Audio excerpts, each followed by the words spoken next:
Dari gang kecil di Tanjung Priok, seorang anak tukang semir sepatu tumbuh menjadi kolektor supercar dan politisi di Senayan.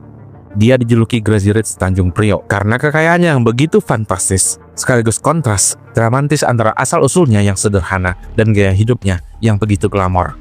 Namun, di balik gemerlap Ferrari dan jet pribadi yang dinikmatinya, muncul pertanyaan besar bagaimana perjalanan ini sebenarnya terjadi. Dan dalam video kali ini, mari kita memahami lebih dalam tentang kisah Ahmad Sahroni, sebuah cerita bug rags to rich yang menyimpan misteri di belakang layar yang mungkin tidak kita ketahui.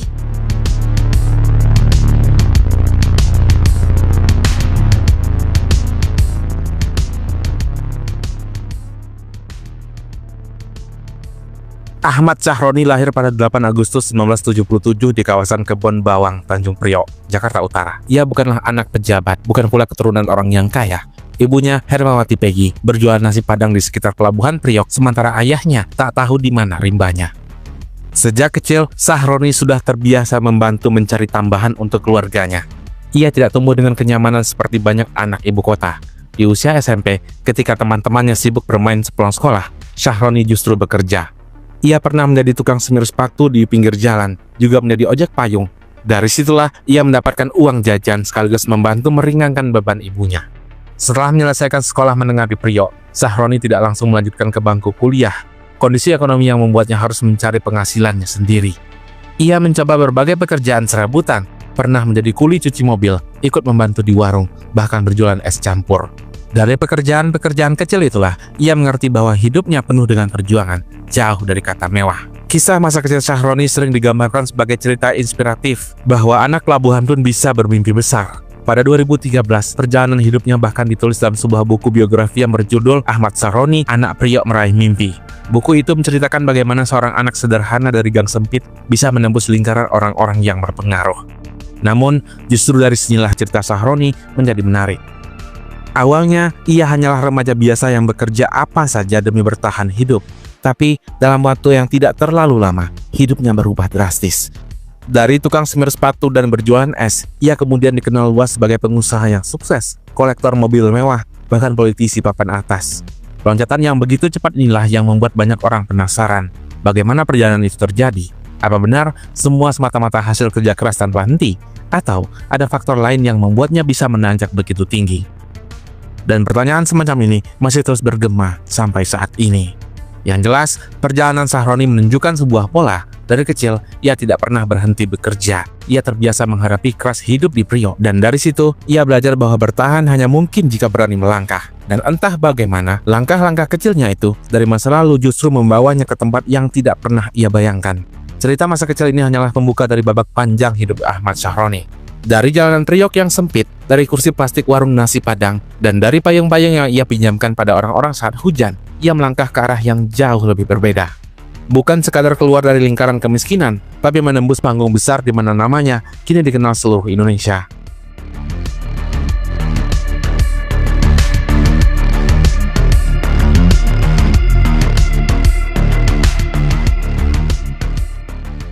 Setelah melewati masa remaja di Priok dengan segala keterbatasannya, Ahmad Sahroni memasuki usia dewasa dengan satu tujuan yang sederhana, yaitu mencari nafkah. Ia tahu tidak ada pilihan lain selain bekerja keras jika ingin mengubah nasib. Pekerjaan pertama yang ia tekuni adalah supir truk pengangkut bahan bakar minyak. Perusahaan tempatnya bekerja merupakan rekanan Pertamina di kawasan pelabuhan Tanjung Priok. Tahun 1998, Sahroni bergabung dengan PT Niaga Gemilang Samudra. Lalu setahun berikutnya, pindah ke PT Millennium Inti Samudra, sebuah perusahaan yang mengisi BBM untuk kapal-kapal di pelabuhan. Menjadi supir truk BBM tentu bukan pekerjaan yang mudah. Ia harus berhadapan dengan risiko jalanan yang padat, tanggung jawab besar pengangkut bahan berbahaya, hingga jam kerja yang sangat panjang. Tapi, Sahroni menjalaninya dengan tekun. Bahkan, demi menambah penghasilannya, ia juga sempat mengambil pekerjaan lain, yaitu supir antar jemput anak sekolah. Dan di waktu yang berbeda, ia sempat bekerja di kapal pesiar asing sebagai kru bagian dapur yang tugasnya sederhana, yaitu mencuci peralatan makan dan masak. Walau hanya tukang cuci di kapal besar, pengalaman ini membuka wawasannya. Ia melihat bagaimana dunia luar bekerja, bagaimana orang asing menghargai kedisiplinan, dan bagaimana kerasnya hidup di lautan. Etos kerja Sahroni perlahan membuahkan hasil. Di PT Millennium Inti Samudra, karirnya naik dengan cepat. Tahun 2001, ia dipercaya menjadi staf operasional. dan setahun berselang, ia sudah duduk sebagai kepala operasional. Dan pada 2002, hanya dalam waktu yang singkat, ia menjabat sebagai direktur operasional. Untuk seseorang dengan latar belakang yang sederhana, pencapaian ini jelas luar biasa. Banyak orang yang butuh waktu puluhan tahun untuk naik ke posisi itu, sementara Shahroni bisa mencapainya dalam hitungan tahun saja. Keberhasilan ini memberinya kepercayaan diri untuk melangkah lebih jauh. Dan pada 2003, di usianya yang baru 26 tahun, ia memberanikan untuk mendirikan perusahaannya sendiri yang bernama PT Sagatos Intech. Di sana, ia menjadi direktur utamanya. Keputusan ini bisa dibilang nekat, tapi keberanian itu justru membuka jalan baru. 2 tahun kemudian, ia membentuk PT Eka Samudra 5 yang bergerak di bidang pelayaran dan juga logistik. Dan pada tahun 2008, lahirlah PT Rwanda Satya Abadi, perusahaan yang bergerak di distribusi BBM, dan semua perusahaan itu ia pimpin sendiri. Bisnis-bisnis yang dibangunnya itu berfokus pada pengangkutan bahan bakar dan layanan maritim. Shahroni bahkan disebut sempat memiliki armada kapal tongkang untuk mendistribusikan BBM ke berbagai perusahaan pelayaran. Dengan langkah ini, ia resmi keluar dari zona pekerja upahan dan masuk ke dunia pengusaha. Pertumbuhan usahanya berjalan dengan cepat. Dalam beberapa tahun saja, sosok yang dulu hanya seorang sopir dengan penghasilan pas-pasan, kini berubah menjadi pengusaha yang punya jaringan luas di sektor migas. Banyak yang mengagumi kecerdikannya membaca peluang. Ia tahu sektor energi selalu dibutuhkan, dan ia masuk ke pasar yang tepat pada waktu yang sangat tepat. Kisah yang sering diceritakan orang-orang terdekatnya juga memperkuat gambaran itu. Ada sebuah cerita bagaimana pelanggan lebih memilih berurusan langsung dengan Shahroni ketimbang bos lamanya. Artinya, yang mereka cari bukan sekadar perusahaan, tapi sosok yang bisa dipercaya. Shahroni berhasil membangun reputasi itu, dan kepercayaan menjadi modal penting berharga dalam bisnisnya.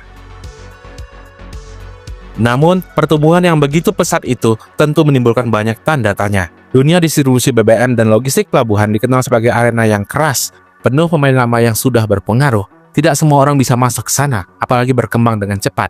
Maka tak heran, sebagian orang berspekulasi apakah loncatan Shahroni murni karena kerja keras dan kecerdikan, atau ada akses istimewa dan dukungan pihak tertentu yang membantunya. Spekulasi itu tetap sebatas opini publik. Sampai hari ini tidak ada bukti hukum atau data konkret yang menyebut ada penyimpangan dalam bisnisnya. Yang ada hanyalah tanda tanya yang terus berulang. Bagaimana seorang anak priok yang pernah jadi tukang semir sepatu itu bisa melesat begitu cepat menjadi direktur perusahaan migas?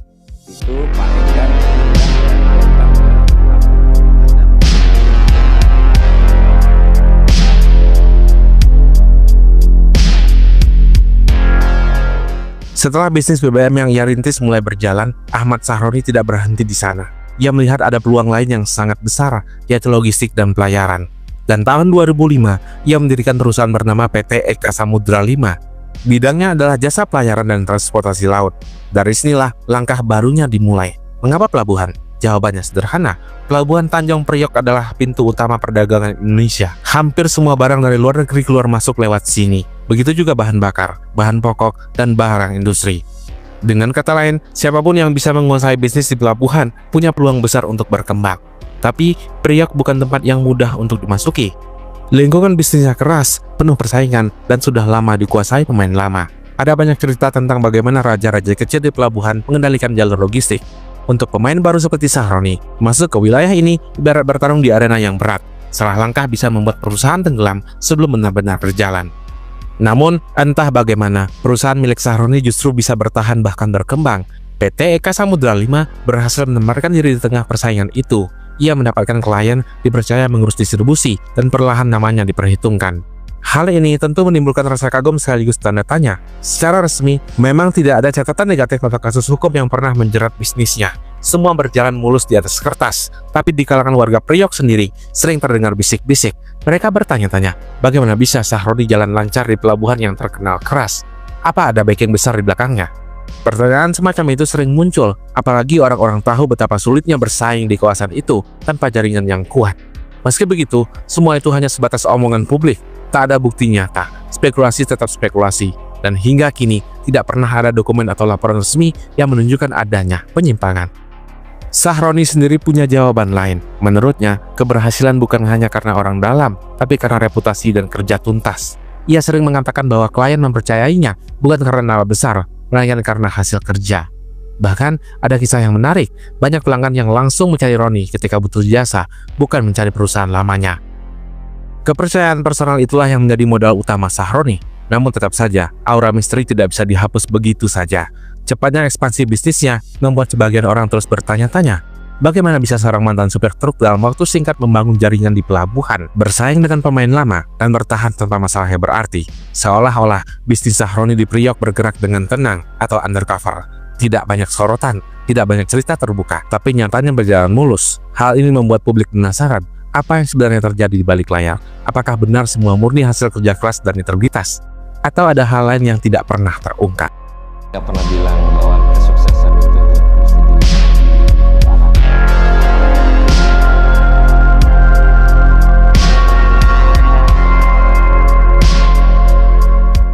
Lompatan karir Ahmad Sahroni turut bercermin dari perubahan gaya hidup yang drastis. Dari seorang supir truk sederhana, ia menjelma menjadi kolektor mobil super mewah. Sahroni memang sejak muda menggemari otomotif, dan impiannya untuk memiliki koleksi mobil sport akhirnya terwujud berkat kesuksesan bisnisnya. Deretan mobil impian kini mengisi garasinya. 2 Ferrari, sebuah Lamborghini Aventador, sedan-sedan Mercedes-Benz, S-Class dan E-Class, Toyota Alphard, BMW, dan lain-lain. Ia bahkan pernah menjadi ketua klub BMW Mochi dan dikenal gemar mengendarai motor gede Harley Davidson. Puncaknya, pada 9 Juni 2013, Sahroni terpilih sebagai Presiden Ferrari Owners Club Indonesia atau FOCI, yang beranggotakan para pemilik Ferrari se-Indonesia.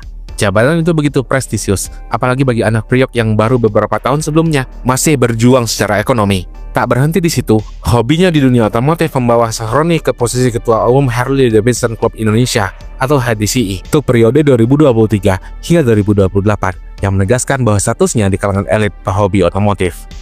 Transformasi Sahroni dari kehidupan Priok yang bersahaja ke lingkaran jet set otomotif begitu mencolok. Publik menjulukinya sebagai Crazy Rich Priok atau Sultan Priok. Dengan anak kagum sekaligus heran, banyak yang terinspirasi oleh keberhasilannya, menjadikannya semacam ikon self-made millionaire. Di sisi lain, tak sedikit yang skeptis melihat kemewahan yang dipertontonkan. Sahroni kerap memamerkan koleksi mobil sport, jam tangan mewah Richard Mille yang harganya miliaran rupiah, hingga gaya hidup serba eksekutif di akun media sosialnya. Hal ini begitu menuai kritik karena dinilai hedonis dan kurang empati terhadap kondisi rakyat biasa, apalagi mengingat posisinya sebagai wakil rakyat. Kontras latar belakangnya dari gang sempit ke glamour supercar membuat sebagian orang terpesona, namun sebagian lain justru curiga ada rahasia yang belum terungkap di balik perubahan ekstrem itu. Julukan Crazy Rich yang menempel padanya bukan semata sebuah pujian, tapi juga semacam label bahwa kekayaannya di luar kebiasaan untuk ukuran seseorang yang memulai dari nol, apalagi tempat dia memulai adalah di Priok.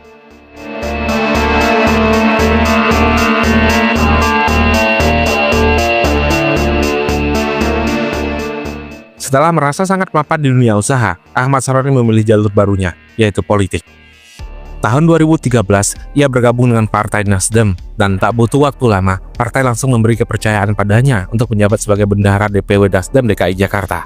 Sebuah posisi yang sangat penting, karena urusan keuangan partai ibu kota tentu bukan perkara yang kecil. Setahun berselang, pada pemilu 2014, Sahroni maju sebagai calon anggota DPR RI dari Dapil Jakarta 3. Hasilnya mengejutkan banyak orang. Ia berhasil mengantongi sekitar 60.000 suara, angka yang cukup besar untuk seorang pendatang baru. Dan sejak 1 Oktober 2014, ia resmi melenggang ke Senayan sebagai anggota DPR RI.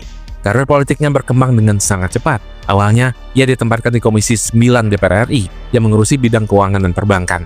2 tahun kemudian, pada tahun 2016, posisinya dipindahkan ke Komisi 3 DPR RI yang membidangi hukum, hak asasi manusia, dan keamanan. Disinilah namanya semakin dikenal.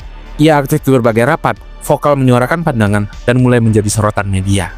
Prestasinya membuat pemimpin partai semakin percaya, dan pada periode 2019-2024, Nasdem menunjuk Sahroni sebagai Wakil Ketua Komisi 3 DPR RI. Posisi ini sangat strategis dan jarang dipegang politisi baru. Tidak hanya itu, pada tahun yang sama, ia juga diangkat menjadi Bendahara Umum DPP Partai Nasdem, membuatnya semakin dekat dengan Ketua Umum yaitu Surya Paloh.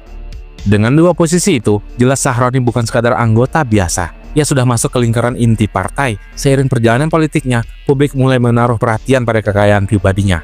Melalui LHKPN, terungkap bahwa pada tahun 2024, kekayaan bersih Ahmad Sahroni mencapai 328,9 miliar rupiah. Angka ini dilaporkan resmi ke KPK pada awal 2025. Rinciannya membuat banyak orang tercengang. Ia memiliki belasan tanah dan bangunan di lokasi yang strategis, termasuk di Jakarta dan Bali, dengan nilai lebih dari 139 miliar rupiah.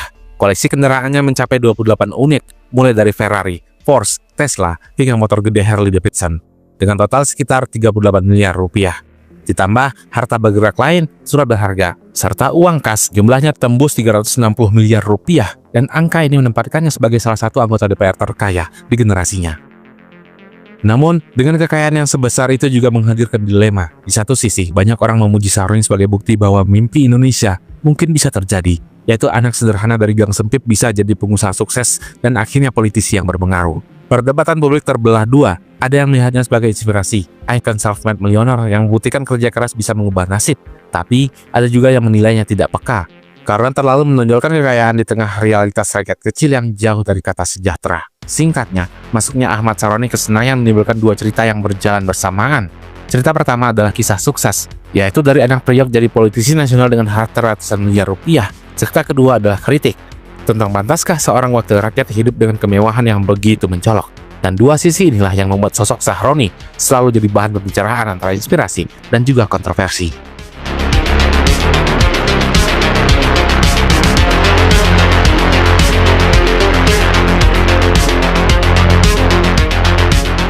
Pada Agustus 2025 kemarin, karir politik gemilang Ahmad Sahroni mendadak menjadi babak kelam. Semuanya bermula dari pernyataan kontroversial yang dilontarkannya di hadapan media.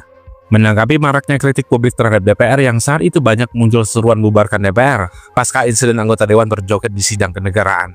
Sahroni berkata, orang yang menyerukan pembubaran DPR adalah orang tolol sedunia.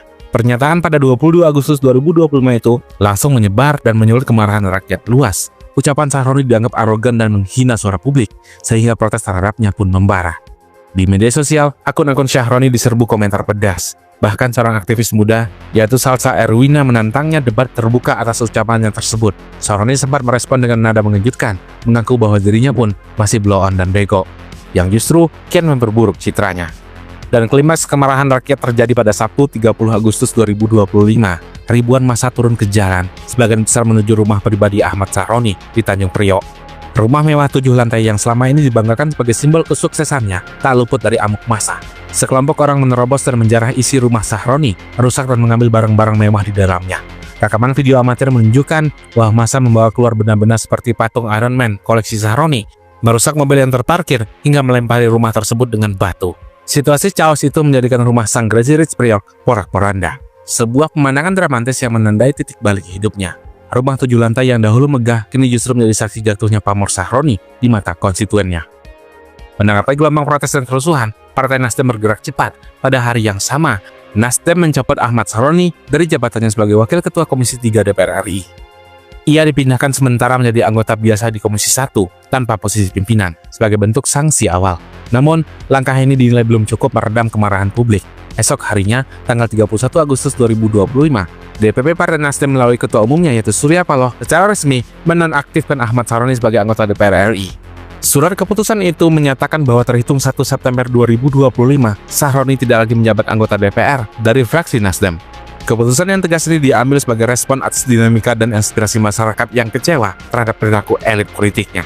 Dalam kurun waktu 2 hari saja, jatuhlah si Crazy Rich Priok dari singgasana politiknya, suatu anti klimaks yang sangat dramatis. Sahroni yang tadinya dipuji-puji sebagai figur inspiratif, kini menjadi sorotan yang negatif. From hero to zero di mata publik. Momen ini menjadi simbol kejatuhannya, bahwa secepat apapun seseorang melonjak naik, kejatuhan bisa datang seketika ketika kepercayaan rakyat dilukai.